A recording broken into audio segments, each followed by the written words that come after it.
Hello. About 3 years ago, I moved to Salem from New York, and I had never been here before. I knew a little bit about the Salem witch trials, probably from many of the same sources that you guys did, books that we read when we were in school.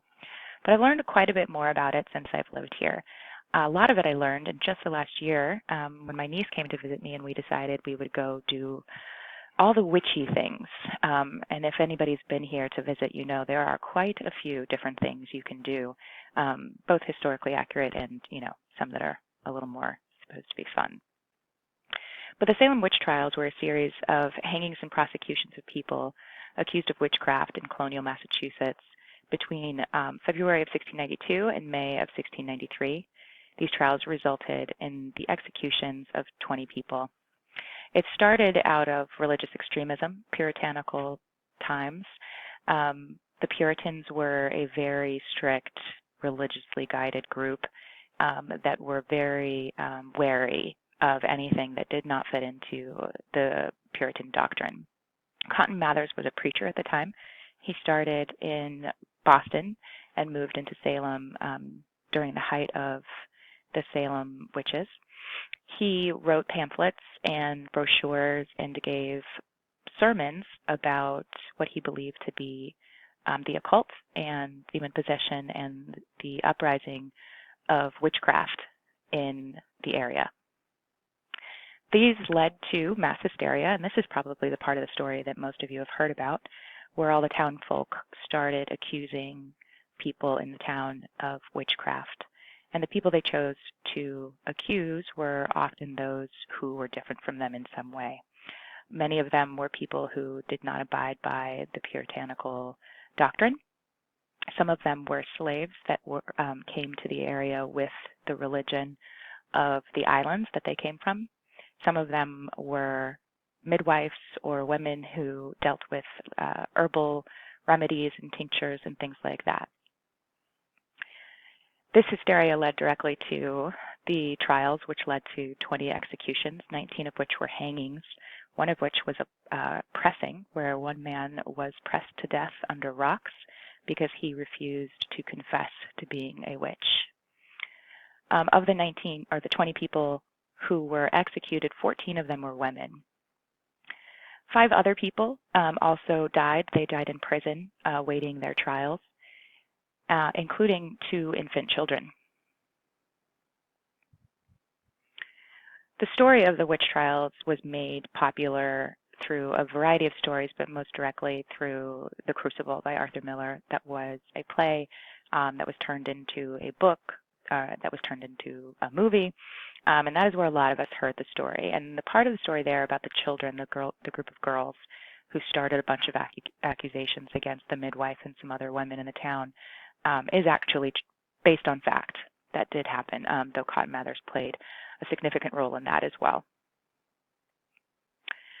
You can learn more about the history of the time period and everything that happened during the trials by visiting many of the different things in Salem. If you come here during September, October, you will know that this is the busiest time of year for Salem. This has not always been the case, interestingly enough.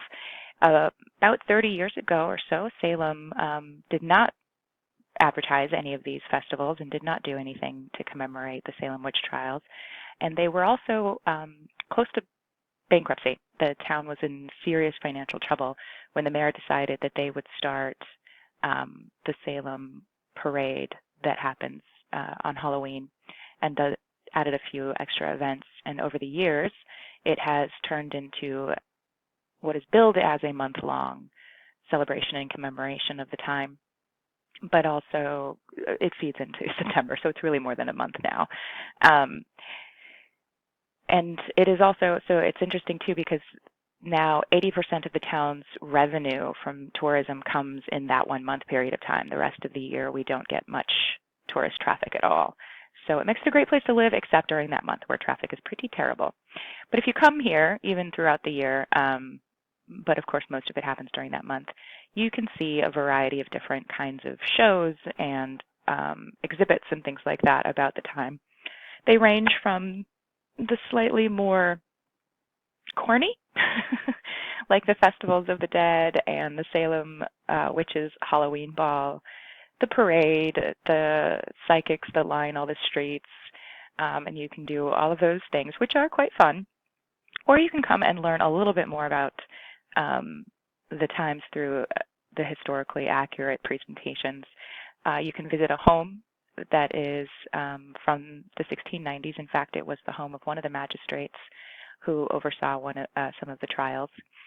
And they have turned it into a museum, so you can see not only how people lived at the time, but also you can learn a little bit about some of the things that happened during that time and how it got to that point.